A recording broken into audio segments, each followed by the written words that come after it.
இந்த வீடியோவில் ஒரு கம்பெனி தன்னோட பங்குகளை எப்படி பங்குச் சந்தையில் விற்குது அப்படின்றத பார்க்க போகிறோம். கம்பெனிலேயே பல வகையான கம்பெனி இருக்குது. அதில் பப்ளிக் லிமிடெட் கம்பெனி மட்டும்தான் தன்னோட பங்குகளை பங்குச் சந்தையில் விற்க முடியும். இந்த பப்ளிக் லிமிடெட் கம்பெனியை ஆரம்பிக்கிறதுக்கு குறைந்தபட்சம் 7 பங்குதாரர்கள் வேண்டும். இந்த கம்பெனியை கவர்மெண்ட்டில் பதிவு பண்ணும்போது கம்பெனியில் மொத்தம் எத்தனை பங்குகள் இருக்க போகிறது, அதில் ஒவ்வொருத்தரும் எத்தனை பங்குகள் வைத்து கொள்ள போகிறார்கள் போன்ற தகவல்களை கொடுப்பார்கள். உதாரணத்திற்கு 7 பேர் சேர்ந்து ஒரு பப்ளிக் லிமிடெட் கம்பெனியை ஆரம்பிக்கலான்னு முடிவு செஞ்சாங்க. அதுக்காக ஆளுக்கு 1000 ரூபாய் முதலீடு பண்ணாங்க. இந்த கம்பெனியில் 7000 பங்குகள் இருக்கலான்னு முடிவு பண்ணாங்க. அதில் ஒவ்வொருத்தரும் 1000 பங்குகள் எடுத்துக்கலாம் அப்படின்னு முடிவு பண்ணாங்க. கம்பெனியை கவர்மெண்ட்டில் பதிவு பண்ணாங்க. கவர்மெண்ட் அப்ரூவ் பண்ண பிறகு 7 பேரும் கம்பெனியை நடத்தினாங்க. ஒவ்வொருத்தரும் வைத்திருக்கின்ற பங்குகளின் எண்ணிக்கை சம அளவில் இருப்பதனால் வர லாபத்தை சமமாக பிரித்து எடுத்துக்கினாங்க. இந்த கம்பெனியோட வியாபாரத்தை பெருக்குவதற்கு நிறைய பணம் தேவைப்படும். அப்படி தேவைப்படும் போது அவங்க கடன் வாங்குவாங்க, இல்லைனா பங்குகளை விற்பாங்க. கம்பெனியோட பங்குகளை பங்குச்சந்தையில் விற்பதற்கு செபி என்ற அமைப்பிடம் பதிவு பண்ணுவாங்க. அப்படி பதிவு பண்ணும் பொழுது எத்தனை பங்குகள் விற்கப் போகிறார்கள், விற்கப்படும் பங்குகள் புதியதா அல்லது இருப்பதா, ஒரு பங்கின் நிகர மதிப்பு, விலை வரம்பு, குறைந்தபட்சம் வாங்க வேண்டிய பங்குகள், விற்பனை தொடங்கும் தேதி, விற்பனை முடியும் தேதி போன்ற தகவல்களை கொடுப்பார்கள்.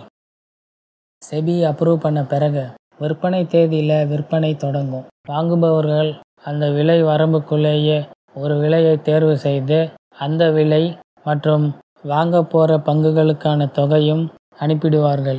விற்பனை தேதி முடிந்த பிறகு கம்பெனி அந்த விலை வரம்புக்குள்ளேயே ஒரு விலையை தேர்வு செய்வார்கள். யாரெல்லாம் அந்த விலை அல்லது அதற்கு மேல் அனுப்பியிருக்கார்களோ அவர்களுக்கு பங்குகளை அனுப்பிவிடுவார்கள். மீதமுள்ளவர்களுக்கு அனுப்பிய பணத்தை திருப்பி அனுப்பிவிடுவார்கள். இப்போது கம்பெனியோட பங்குகள் அனுப்பிய நபர்களின் டிமேட் அக்கவுண்டில் வந்து சேரும். இதுபோல கம்பெனி தன்னோட பங்குகளை முதல் முறை பங்குச் சந்தையில் விற்பதற்கு இனிஷியல் பப்ளிக் ஆஃபரிங் என்று கூறுவார்கள். சுருக்கமாக IPO என்று கூறுவார்கள். உதாரணத்திற்கு அந்த 7 பேர் ஆரம்பித்த கம்பெனியோட பங்குகளை விற்கலாம் என்று முடிவு செய்தார்கள். அதுக்காக செபியிடம் பதிவு செய்தார்கள். அப்படி பதிவு செய்யும் பொழுது விற்கப் போகும் பங்குகளின் எண்ணிக்கை 2000.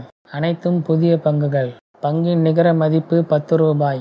விலை வரம்பு 95 ரூபாயிலிருந்து 100 ரூபாய்க்குள். குறைந்தபட்சம் வாங்க வேண்டிய பங்குகள் 500. விற்பனை தொடங்கும் தேதி, விற்பனை முடியும் தேதி போன்ற தகவல்களை கொடுத்தார்கள். விற்பனை நாள் அன்று ராமு என்பவர் ஒரு பங்குக்கு 95 ரூபாயில் 2000 பங்குக்கான தொகையை அனுப்புகிறாரு. மணி என்பவர் 97 ரூபாயில் 1000 பங்குக்கான தொகையை அனுப்புகிறாரு. முனி என்பவர் 98 ரூபாயில் 1000 பங்குக்கான தொகையை அனுப்புகிறாரு. விற்பனை தேதி முடிந்த பிறகு கம்பெனி விலை வரம்பில் 97 ரூபாயை தேர்வு செய்கிறாங்க.